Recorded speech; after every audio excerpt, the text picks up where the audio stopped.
Oke, kita lanjut authorization ya. Ya, tadi kita sudah bahas yang authentication ya. Jadi, authentication.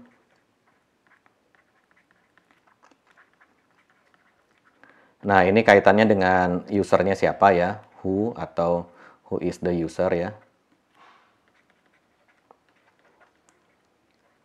Nah, sekarang kita akan lanjut lagi ke masalah authorization.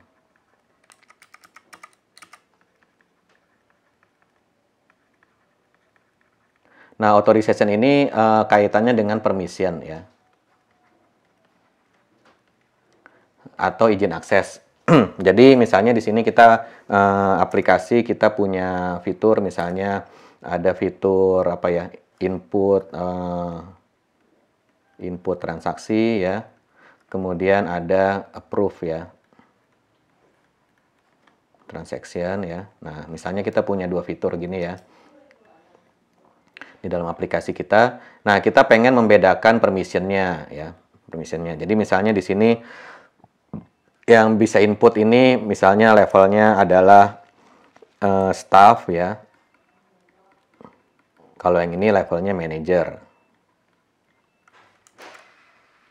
Nah, gini. Nah, gimana cara mengimplementasikan seperti ini ya? Nah, biasanya ini sebetulnya custom ya, artinya custom itu tidak ada standar yang berlaku umum di seluruh di seluruh aplikasi gitu. Jadi PHP, Java, Javanya juga misalnya kita pakai Jakarta II, misalnya pakai Spring atau pakai yang lain, itu tidak ada standar yang baku ya. Artinya ini kita bikin-bikin sendiri sebenarnya ya. Cuma di sini nanti kita akan bahas yang biasa kita pakai di RTVC ya. Kemudian kaitannya dengan bagaimana cara implementnya menggunakan Spring Security gitu. Nah, intinya adalah sebetulnya yang paling primitif, ya. Ini kita Ini kita bicara berbagai desain ya, desain dari authorization. Nah, yang paling gampang adalah kita mapping, kita punya tabel mapping antara user dengan permission ya, permission. Nah, jadi di sini gimana cara implementasinya? Ya gampang, kita punya tabel user ya. Di sini kan ada username ya, username. Ini saya tulis nama kolomnya aja ya. ID ya. ID, kemudian username, kemudian password lah biasa ya, password. Nah, yang kita simpan di sini passwordnya dalam bentuk hash ya. Kita hash dulu menggunakan Bcrypt, PBKDF, Scrypt dan hashing algoritma yang khusus buat password ya, yang lemot. Kemarin kita sudah bahas tuh sekilas ya. Nah, kemudian di sini kita punya tabel user. Kemudian setelah itu kita punya lagi tabel permission ya, tabel permission. Nah, table permission ya. Ini fieldnya sederhana aja, ada ID, kemudian ada si permission itu sendiri, kemudian ada yang namanya ID user ya, ID user. Nah, si ID user ini nanti akan berelasi dengan tabel dengan kolom ID di dalam tabel user gitu. Jadi satu user nanti dia bisa punya banyak permission ya, N di sini ya. Jadi satu user bisa banyak permission. Nah, jadi nanti kita query, nanti hasil query-nya kira-kira seperti ini ya. Hasil query-nya select bintang from select permission from saya tulis aja deh, select permission from table permission where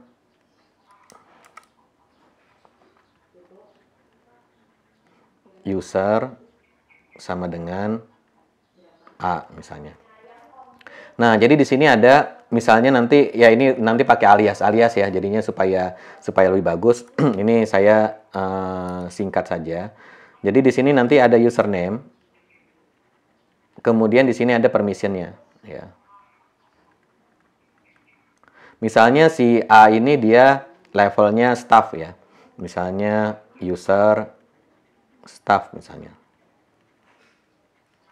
Nah, permission dia nanti adalah, atau jangan user staff lah. Misalnya tadi user 001 ya, user 001. Karena dia staff, oh di sini belum ada role ya. Jadi di sini permission. Kita langsung aja user 001 dia boleh input transaksi ya. Kemudian dia bisa view transaksi ya. Nah, dia bisa edit transaction. Kemudian kalau kita where user sama dengan user 002, maka di sini ini sama ya, user 001, user. Nah, di sini user 002, misalnya dia dapat permission, dia boleh view transaction, kemudian dia boleh approve transaction, tapi dia nggak boleh edit dan nggak boleh input. Nah, seperti ini ya. Nah, ini kita bikin sendiri ya, tabelnya kita karang-karang sendiri. Nah, ini yang bentuk yang paling sederhana adalah kita pakai dua tabel. Pakai dua tabel, yaitu tabel user dan tabel permission. Ya udah gini aja. Nanti di sini tinggal kita isi ya. Nah, supaya dia bagus di UI ya, supaya bagus di UI, nanti kan kita bikin UI-nya, bikin tampilannya ya, bikin tampilannya kan nanti seperti ini ya. Jadi kita untuk tampilan, misalnya di sini edit permission.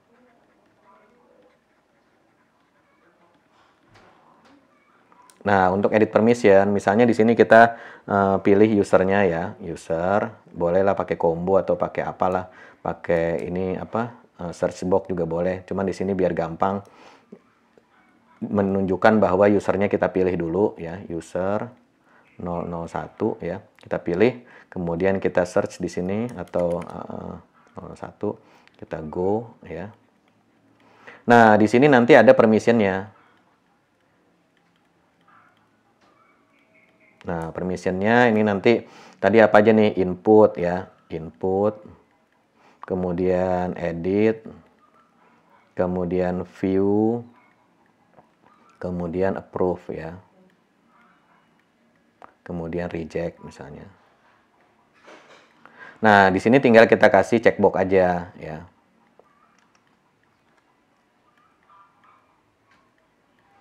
Ini biar agak jelas, ini saya ganti user 2 aja deh, biar lebih kelihatan ya.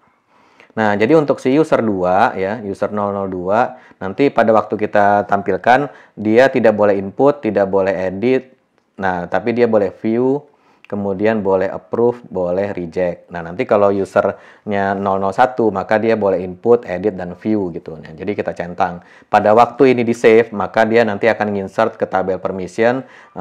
Misalnya kita save gitu ya, kita save. Nah, begitu di save, nanti dia akan insert ke tabel permission.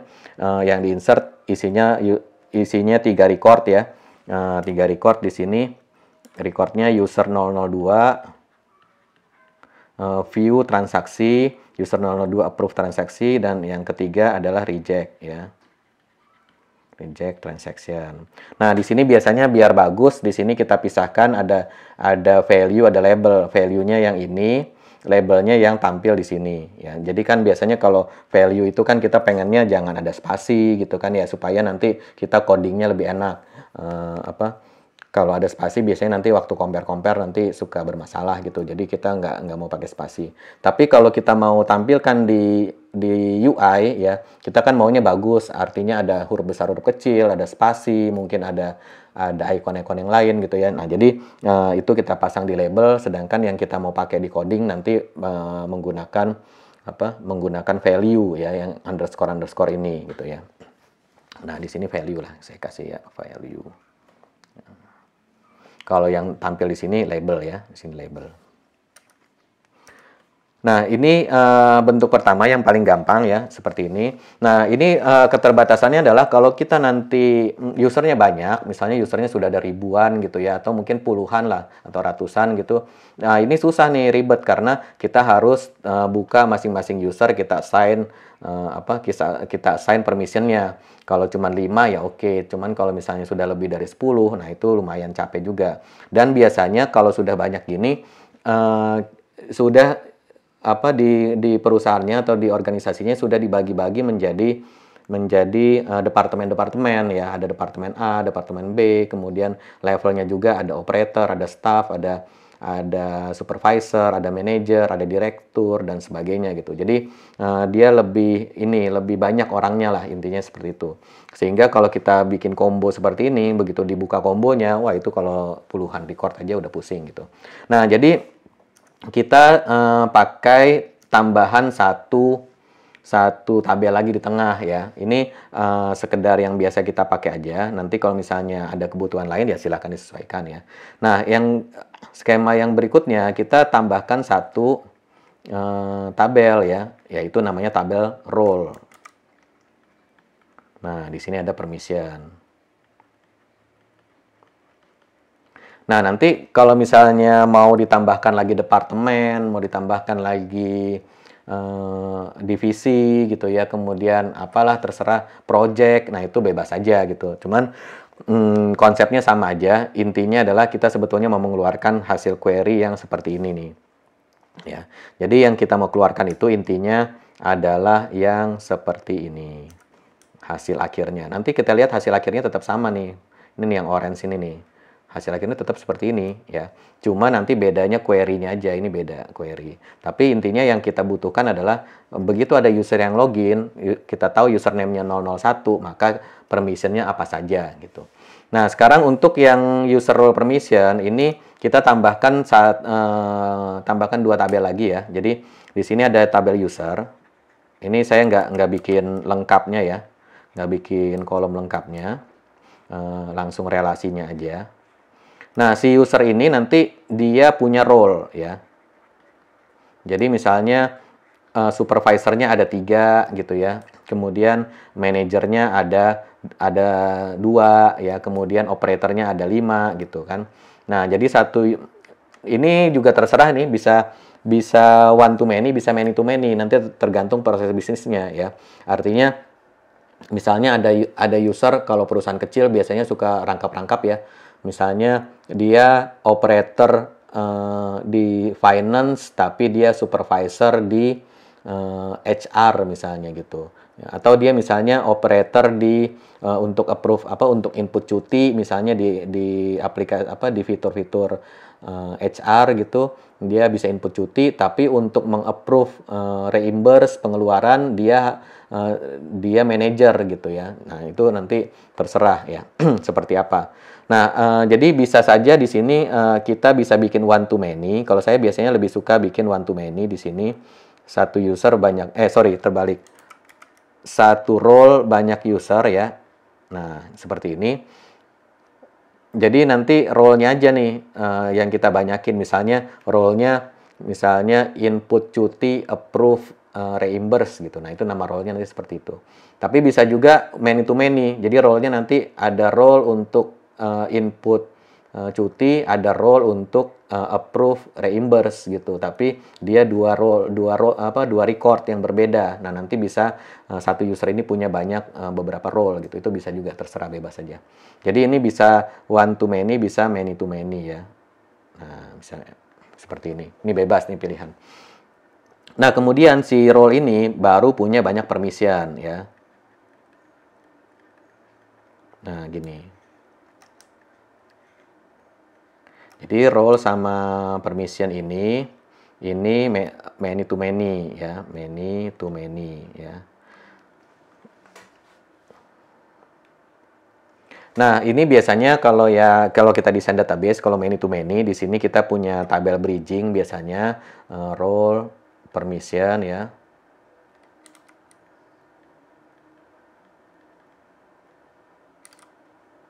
Nah, gini. Kemudian di sini ya eh, satu role banyak ini, satu permission banyak ini. Nah, biasanya gini ya. N lah, N. Satu permission banyak. Nah, gini. Nah, jadi biasanya secara fisik seperti ini, ada bridging table-nya, kemudian tapi kalau kita gambar biasanya many to many ya seperti ini. Nah, ini juga sama role, kalau misalnya kita tadi mau pakai many to many, berarti di sini ada user role. Nah, di sini ya. Seperti ini, nanti dia relasi ke sini gitu. Nah, gini biasanya, oke. Skemanya seperti ini. Nah, gimana cara mendapatkan ininya? Ya, intinya sebetulnya ini, tabel ini, maka kita akan query biasa. Kita query, select, kalau saya biasanya bikin query dari join-nya dulu ya. From user U, kemudian join, role R, on, R, U, ID, role, sama dengan R, ID. Ini untuk yang skema one to many ya. Jadi satu user, user itu role-nya satu aja ya. Kemudian kita join lagi ke ini ya, role permission.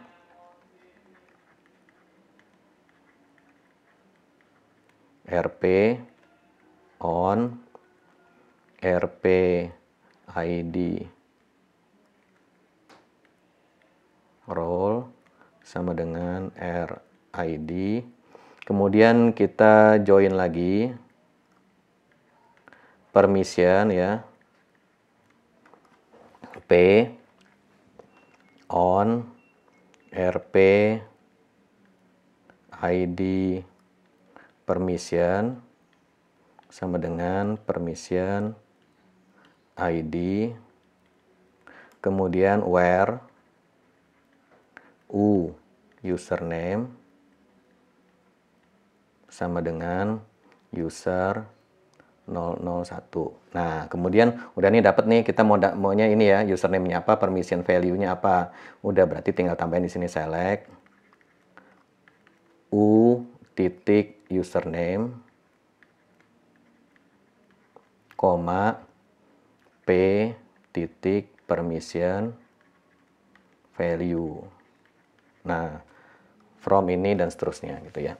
Nah, jadi nanti keluarnya sama seperti ini. User 001 permissionnya apa, ini permissionnya apa. Tapi di sini kita ada mappingnya. Nah, bagaimana dengan UI-nya ya? Nah, UI-nya mudah-mudahan di sini masih muat ya. Kita mepet-mepetin aja. Nah, UI-nya yang nomor 2 tadi itu yang pertama kita bagi dua nih ya.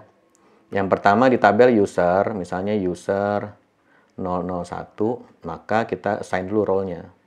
Role adalah ini ya. Role-nya apa nih? Tuh. Misalnya role-nya SPV HR. Nah, gini ya, dia approve cuti. Nah, baru di sini nanti ada permission-nya. Ini beda screen ya. Saya pisahin deh. Nah, di sini untuk role permission ya. Nah, kita pilih role-nya. Misalnya di sini role-nya supervisor finance misalnya. Kemudian di sini permission-nya. Nah, sama seperti tadi ya. Misalnya di sini ada input, ini finance ya, input transaction, kemudian approve transaction. Nah, ini tinggal dicentang aja karena dia supervisor, maka dia bolehnya approve. Nah, gitu. Nah, kemudian di sini kita punya satu lagi UI buat user ya. Buat user, misalnya usernya kita kasih combo sini. Misalnya user 001. Nah, di sini role-nya apa nih? Ya, role-nya kita kasih combo juga. Nah, di sini as supervisor gitu kan. Nah, kita save. Jadi di sini ada apa? Kita assign role ke user, di sini kita assign permission ke ini. Nah, di sini keuntungannya dari skema seperti ini adalah kalau nanti kita ada user yang baru masuk, kita tinggal cari aja role yang sudah existing gitu. Jadi misalnya ini ada orang finance baru masuk nih. Nah, kita nggak usah ngeliatin finance apa aja ya, permissionnya centangin satu-satu gitu. Kayak yang ini kan susah nih, centangin satu-satu gitu kan. Ada user baru masuk. Kalau ini kan gampang, user baru masuk, oke, namanya siapa? Misalnya namanya Anggi, role-nya apa? Oh, role-nya supervisor HR. Ya udah, tinggal kita cari di sini, tinggal kita save gitu kan. Nah, terus kemudian misalnya besok-besok ada request lagi. Ini supervisor finance harusnya bisa reject juga dong. Oh iya, oke, kita tambahin fitur reject-nya, kita reject di sini. Nah, kemudian di sini kita centang, kita save, udah selesai. Nanti semua user yang role-nya adalah supervisor finance, maka dia otomatis bisa reject gitu. Nah, jadi skemanya seperti ini kira-kira. Dengan skema ini aja sih harusnya sudah bisa mengakomodir berbagai skenario yang terjadi di lapangan. Selama ini kita pakai ini bisa ya. Paling nanti variasinya apakah satu user itu bisa banyak role ya. Kalau dia bisa banyak role, maka di sini tinggal kita ganti aja ini combo ini menjadi checkbox seperti ini gitu. Jadi user A itu dia bisa punya role apa saja gitu. Terus skemanya jangan lupa pakai skema yang many to many. Di sini kasih bridging table lagi. Jadi misalnya di sini user dia ada operator HR tapi dia approve supervisor finance gitu misalnya.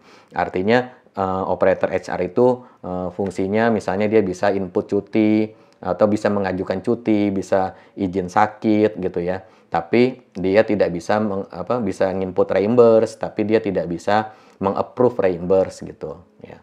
Nah, jadi kita bisa pisahkan jadi banyak role, nanti role-nya satu user bisa dicentang dia role-nya apa saja gitu ya. Jadi ini dua model skema untuk permission ya. Nah, ini skemanya ini berlaku untuk semua bahasa pemrograman, artinya kalau kita mau pakai Java ya bisa, pakai PHP, pakai Node.js menggunakan skema ini bisa. Nah, tapi nanti yang saya jelaskan setelah ini implementasinya kalau kita menggunakan Spring Security seperti apa gitu. Kalau untuk framework yang lain ya biasanya ya kalau belum ada ya kerjakan sendiri, artinya kita bikin sendiri query-nya, kita bikin sendiri filteringnya nanti untuk di URL, kemudian kita bikin sendiri untuk show hide di HTML elemennya dan seterusnya gitu. Tapi kalau kita pakai Spring Boot ya sudah disediakan sama Spring, jadi kita tinggal ya ini seperti bajunya ini Spring Boot jadi Maga Boot, jadi nggak usah dikerjain, maksudnya nggak usah bikin sendiri, tapi dia sudah disediakan gitu. Oke, sampai sini ada yang mau ditanyakan mungkin? Habis ini kita coba prakteknya ya, bikin aplikasinya gitu.